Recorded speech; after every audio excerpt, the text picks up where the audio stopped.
Le 15 novembre 2018, les auditeurs de France Inter assistent en direct à la dernière chronique de l'écrivain Frédéric Beigbeder. J'avais vraiment écrit une chronique super brillante sur les gilets jaunes. C'était très intéressant, mais je l'ai perdu vers 3h du matin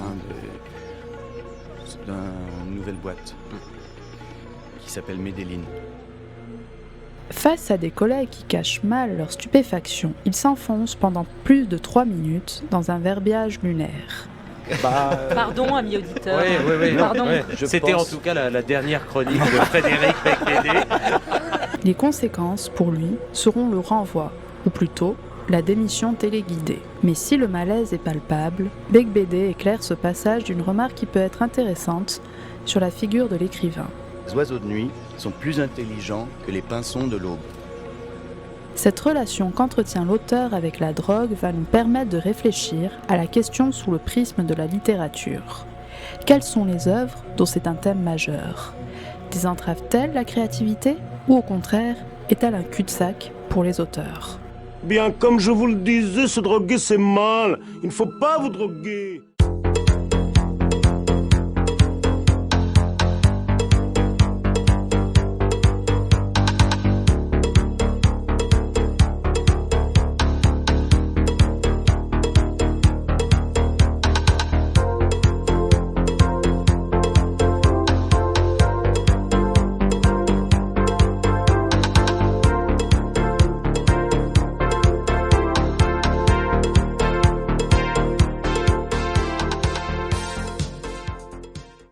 Au départ, le terme drogue était polysémique et servait surtout à définir les marchandises provenant de l'étranger.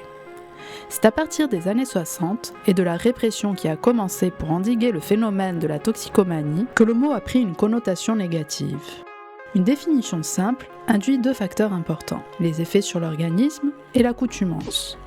La drogue change la perception du sujet. La consommation de drogues diverses et variées remonte à la préhistoire, et certains chercheurs émettent même l'hypothèse que l'origine des religions vient d'expériences hallucinatoires. Il convenait généralement de séparer les drogues douces et les drogues dures, ainsi que les drogues légales, que sont les médicaments qui agissent sur le système nerveux, comme les benzodiazépines. Mais ces classifications sont aujourd'hui révolues, car, dans une compréhension plus globale des patients, les médecins prennent en compte plutôt les conséquences sur la santé et la sociabilisation qu'ont les drogues, plus que leur effet psychoactif. Une sorte de spectre des conduites addictives, comme le serait un spectre de l'anxiété, de l'autisme ou d'autres troubles. De plus, les récents scandales aux États-Unis sur le fentanyl, un dérivé d'opioïdes prescrit à des milliers de personnes, provoquant des dépendances et des morts, ont remis en question la séparation entre drogue légale et illégale. Ce n'est pas la drogue qui compte, mais ce qu'elle provoque. Et pour notre sujet, c'est particulièrement intéressant, car l'on va voir que les drogues n'étaient pas vues de la même manière au siècle passé qu'à notre époque. Médium entre les muses et le poète, moyen de dilapider les quelques avaloirs plus rapidement, dérèglement des sens, la drogue agrandit ce qui n'a pas de bornes et transforme les quotidiens mornes en paradis artificiels. Dès le 1er siècle après Jésus-Christ, des auteurs comme Pline l'Ancien font l'inventaire des drogues existantes. La datura, la mandragore, le cannabis et l'opium entre autres. En effet, les drogues, pendant l'Antiquité, n'étaient pas vraiment considérées comme nocives, mais appartenaient à la famille des pharmacones, les médicaments. Il faut cependant préciser que le terme signifiait à la fois poison et remède. Dans une véritable encyclopédie, Pline l'Ancien précise comment chacune de ces plantes était consommée. L'opium et le cannabis étaient les drogues que les Grecs et les Romains privilégiaient. Il est intéressant de préciser d'ailleurs que le vin faisait aussi partie des drogues à l'époque. Le cannabis, produit de luxe, est la première drogue dont la fiction fait mention, dans l'Odyssée d'Homère notamment. Cannabis qui calmerait les hommes, quand même et sa mère et son père mourraient, quand même en sa présence on égorgerait avec le fer un frère ou un fils bien-aimé, et que ses yeux en seraient témoins. Au 5e siècle, Hérodote parle des effets du chanvre, effet stimulant pour la création. Dans le reste du monde, la créativité artistique est aussi décuplée par la prise de drogue. Champignons hallucinogènes en Amérique centrale, mescaline pour l'art indien du Nord. Dans ces contrées, la drogue est souvent associée au sacré. Les chamans servent de médium entre le monde du haut et le monde des hommes. Et c'est peut-être aussi le rôle du poète. Mais d'après Claude Lévi-Strauss, si la drogue sert d'amplificateur à ces discours, ils étaient déjà en latence, comme ils le sont dans chaque culture. L'art ne n'est pas de la drogue, qui ne sert que de catalyseur à un inconscient collectif ou personnel. En Europe, c'est à la fin du XIXe siècle que se développe la consommation de drogue. En France, plus particulièrement dans le club des hachichins. Par curiosité, beaucoup d'artistes comme Théophile Gautier, Balzac, Alfred de Musset ou Baudelaire, venu lui qu'en observateur, du moins au départ. Mais il y a aussi Flaubert, Nerval, Dumas, qui s'adonnaient à ces séances de fantasias. Ces séances où ils mangeaient du dawamesque, du hashish, afin d'halluciner. Et on peut les comprendre. Dans une fin de siècle en mouvement, entre les progrès techniques, la révolution industrielle, les questions sociales et ouvrières, car l'industrialisation profite à une grande bourgeoisie capitaliste et que donc les inégalités se creusent, chercher à s'évader du réel est compréhensible.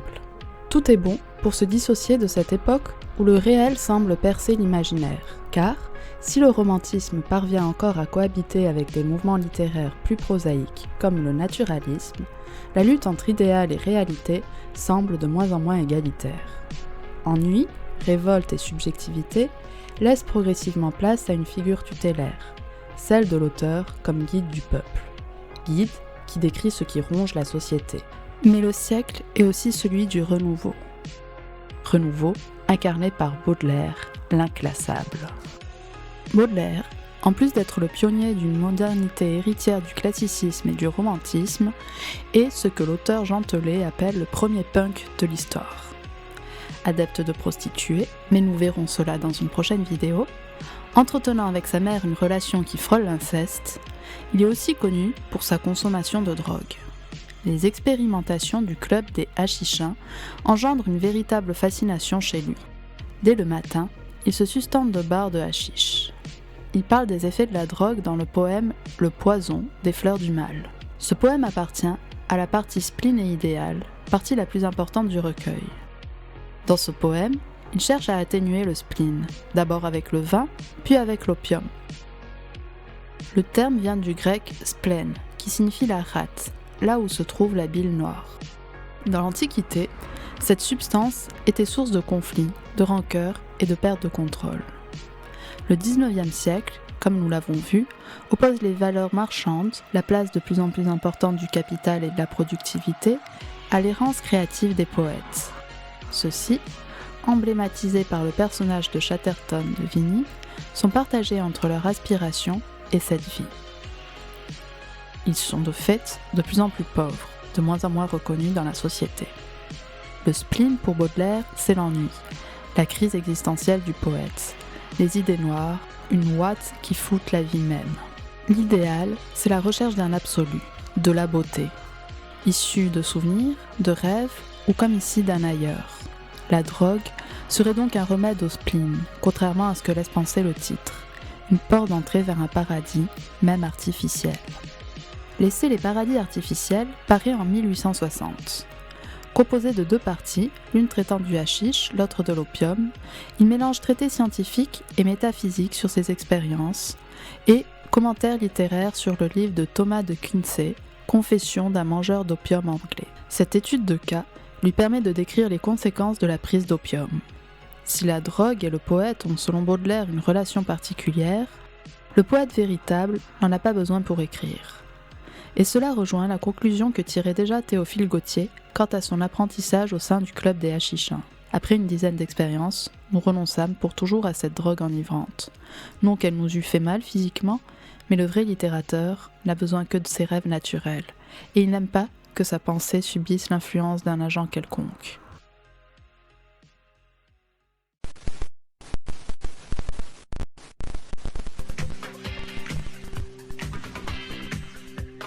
Non, mais la douleur, je ne crois pas qu'il soit passé à la douleur. La douleur, elle est très présente. Enfin, je vous signale quand même que le premier recueil qu'il écrit quand il a 15 et 16 ans s'appelle Une saison en enfer. Je crois qu'il y a eu un moment où, sinon le bonheur, du moins l'accomplissement, se passe chez lui, c'est qu'il y a un passage de la saison en enfer aux illuminations. Illumination, soir historique. Le plus élémentaire physicien sent qu'il n'est plus possible de se soumettre à cette atmosphère personnelle, brume de remords physiques, dont la constatation est déjà une affliction.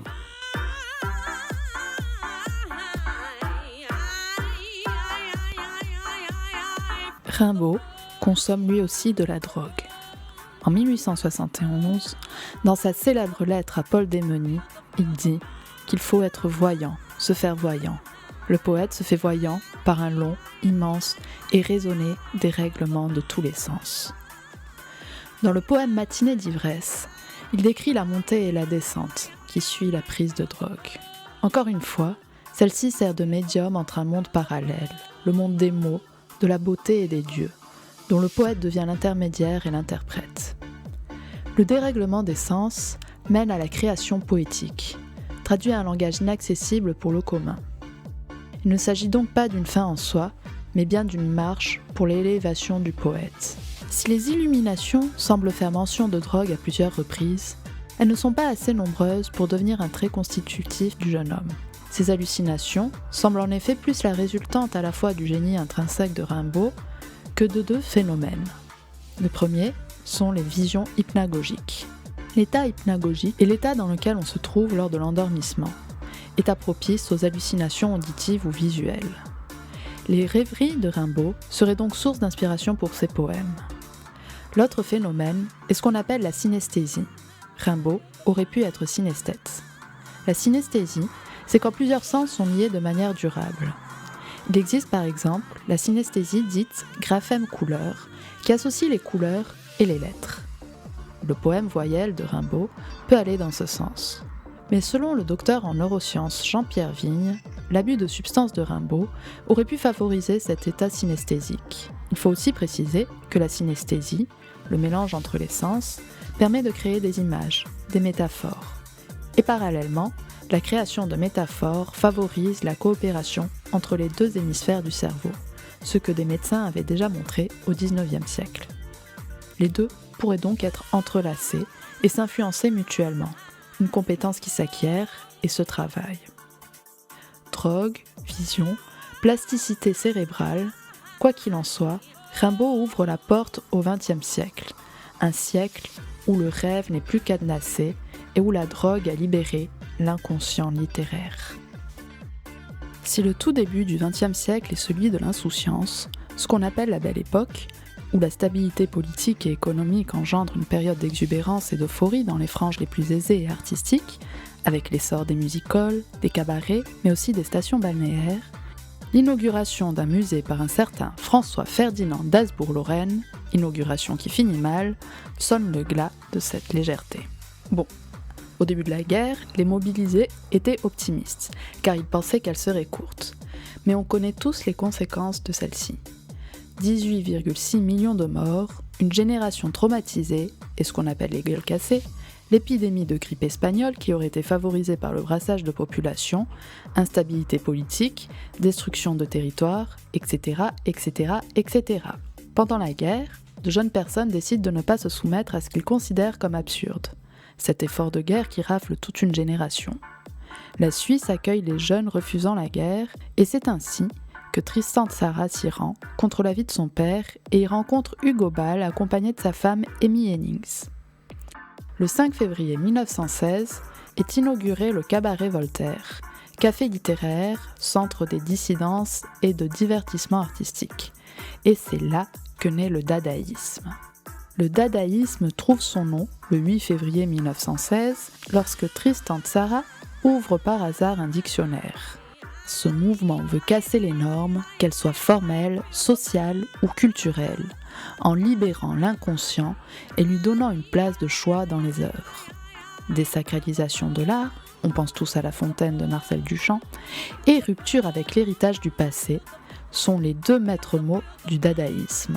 Bon, c'est le moment où vous allez me demander le rapport avec la drogue. Déjà, il me semblait important de décrire le contexte culturel et politique de ce début de siècle. Mais c'est aussi parce que le mouvement Dada a permis à un autre de naître, un mouvement dont le nom est une référence à Apollinaire et qui a un lien plus étroit avec les drogues.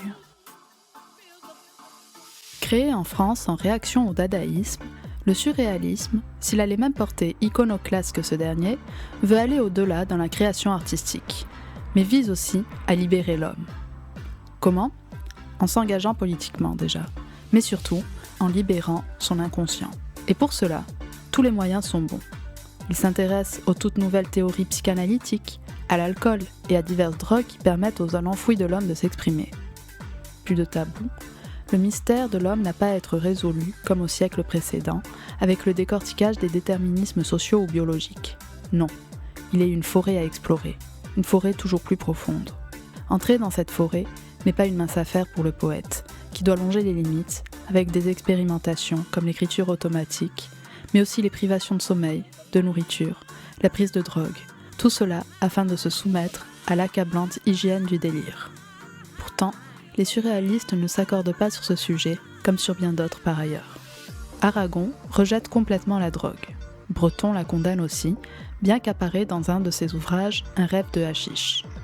D'autres artistes qui ont frayé un temps avec les surréalistes ont un rapport plus franc avec la drogue.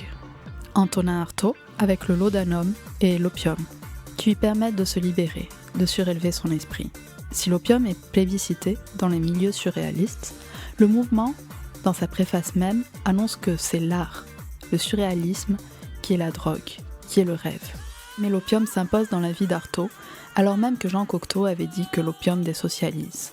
Cocteau, lui, voulait participer au mouvement surréaliste, mais il n'a pas pu car on lui reprochait la revendication de la découverte de Lautréamont, mais aussi probablement pour divergences politiques et peut-être un peu d'homophobie. Lui est un grand consommateur d'opium et alterne avec périodes de sevrage difficiles. Son livre le plus célèbre, Les enfants terribles, a été écrit en une semaine pendant une de ces périodes. En 1928, il écrit Opium, journal du désintoxication, dans lequel il affirme que la drogue ne rend jamais spirituel. Un certain nombre de ces artistes devra fuir l'Europe face à la montée du nazisme. Considérés comme art dégénéré, le dadaïsme et le surréalisme sont méprisés par les nazis, qui préfèrent s'inspirer de l'art classique grec et romain. À l'étranger, comment ça se passe entre les artistes et la drogue ?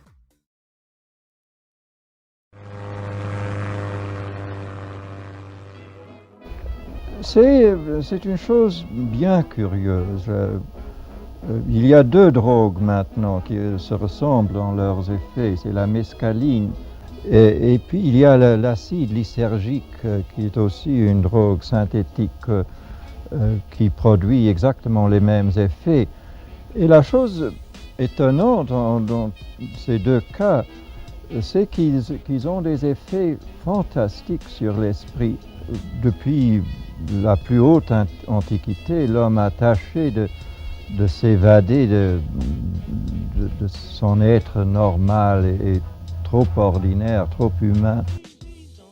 Huxley, l'auteur du Meilleur des mondes, a quitté l'Europe en 1937 pour vivre aux États-Unis. Dans les années 40, ses expériences sous mescaline teintent ses écrits. Celles-ci sont racontées dans ses essais Les portes de la perception et Le ciel et l'enfer. Dans une démarche scientifique, émue par une profonde curiosité, Huxley pose une première balise dans ce que deviendront les écrivains progressistes du Big Sur. Car, bien que méthodique, son approche est aussi mystique, et on retiendra la définition de Michel Hulin, pour qui la mystique, qui peut être complètement athée, est un phénomène au cours duquel le sujet éprouve l'impression de s'éveiller à une réalité plus haute, de percer le voile des apparences, de vivre par anticipation quelque chose comme un salut. Dans ce sens, on peut penser à la mort de Huxley. Sur son lit de mort, celui-ci réclamera 2 doses de LSD. La première, selon sa femme, le guidera vers un état d'ouverture, d'amour et de béatitude. La seconde dans les bras d'une mort calme, sereine, acceptée.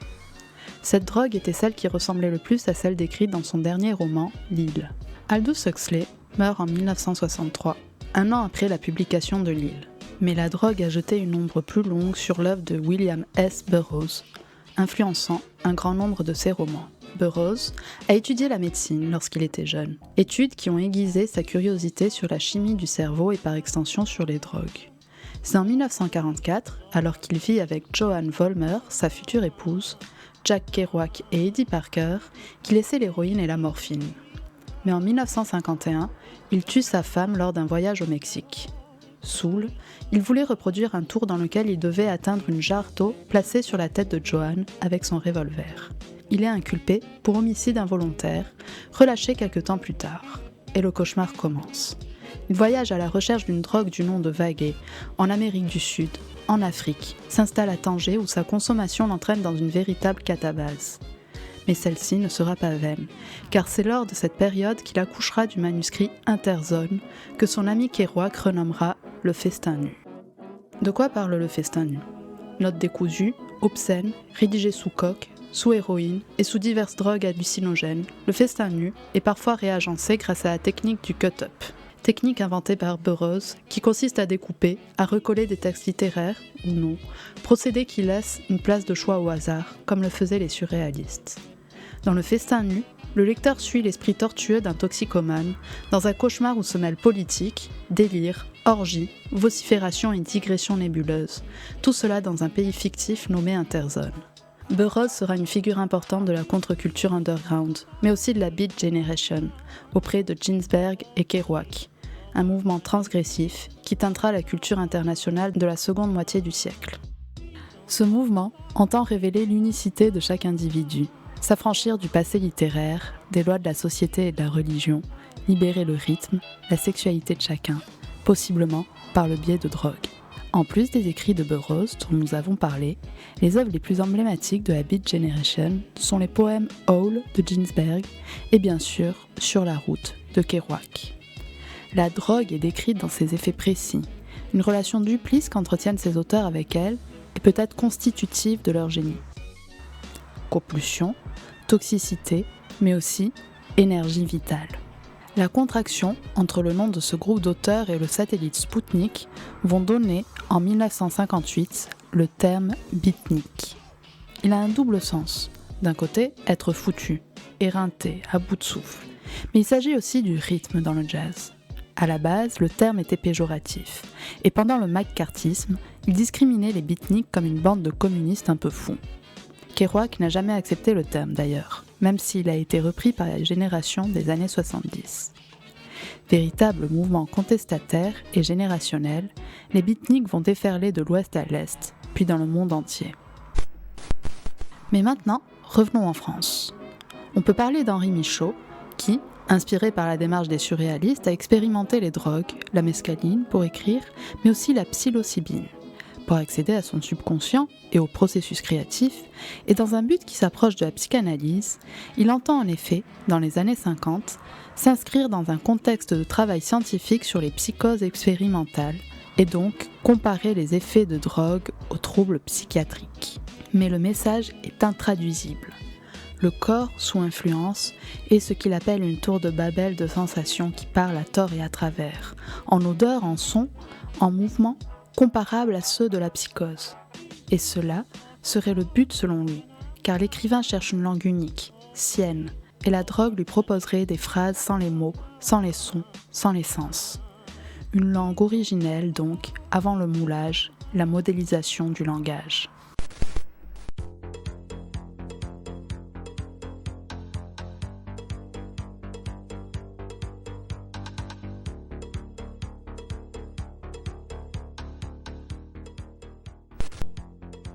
Les années 80 laissent l'attira hippie des 70s au vestiaire pour devenir l'époque de la performance. Les corps se sculptent pour s'apparenter à ceux de guerriers. Les costumes des hommes et des femmes singent une masculinité exécutive. Silhouette large, épaules démesurées. On en impose et on en met plein la vue aux autres. Et dans ce contexte, les drogues psychédéliques laissent place à la cocaïne. Dans les années 50, Françoise Coirez, qui a choisi le nom de Sagan en hommage à Proust, a 18 ans et connaît un large succès grâce à son roman Bonjour Tristesse. En 57, après un accident, elle commence à prendre de la morphine. Lors de son séjour à l'hôpital, elle est déjà consciente de son rapport ambigu à la drogue, qu'elle consigne dans une sorte de journal intitulé Toxique. Sortir d'elle-même, s'observer comme une autre, ce sont les effets que la drogue lui procure. Je suis une bête qui épie une autre bête, au fond de moi. Effet contrebalancé par le manque insupportable. Elle entreprend alors une cure de désintoxication, mais se met à boire dès la sortie. Timide à ses débuts, le succès l'effraie, ce qui peut être une des raisons de sa toxicomanie. Mais son amour de la vie et de tous ses excès aussi. Amour de la vitesse, du jeu, des aventures avec des hommes et des femmes. Sagan vit à 100 à l'heure. Proche de Mitterrand, elle l'accompagne à plusieurs reprises en voyage à l'étranger, dont le fameux voyage à Bogota en 1985, voyage pendant lequel l'autrice est victime d'une overdose. Sagan meurt ruiné, en partie à cause de ses excès. Mais ceux-ci ne doivent pas la résumer. Et c'est pour cela que je finirai cette vidéo sur les mots de son fils. En face de son nom dans le dictionnaire, il n'est pas écrit qu'elle buvait du whisky ou prenait de la cocaïne. Il est mentionné femme de lettres. La drogue et la littérature, que peut-on en retenir ? Déjà, que le talent est toujours préexistant. La drogue est au mieux un révélateur, au pire, il cristallise le rapport conflictuel des auteurs à la vie, au succès. Il peut permettre d'atteindre un horizon auquel ils n'auraient pas eu accès, mais la plupart du temps, ce langage était là, larvé dans leur inconscient. Donc pour répondre à Big BD, les oiseaux de nuit sont peut-être plus intelligents que les pinsons de l'aube, mais ni la neige ni les amanites ne peuvent dévoiler de leur tête l'ombre qui se dérobe. Je vous remercie d'avoir regardé cette nouvelle vidéo, j'espère que ce nouveau format vous a plu. Si c'est le cas, pensez à vous abonner, à liker et à partager. Pour la prochaine vidéo, j'hésite entre la littérature et les sectes ou la littérature et l'enfance. Donc si vous pouvez m'éclairer, me dire ce que vous en pensez en commentaire, ce serait très chouette. Je vous remercie et je vous dis à très bientôt.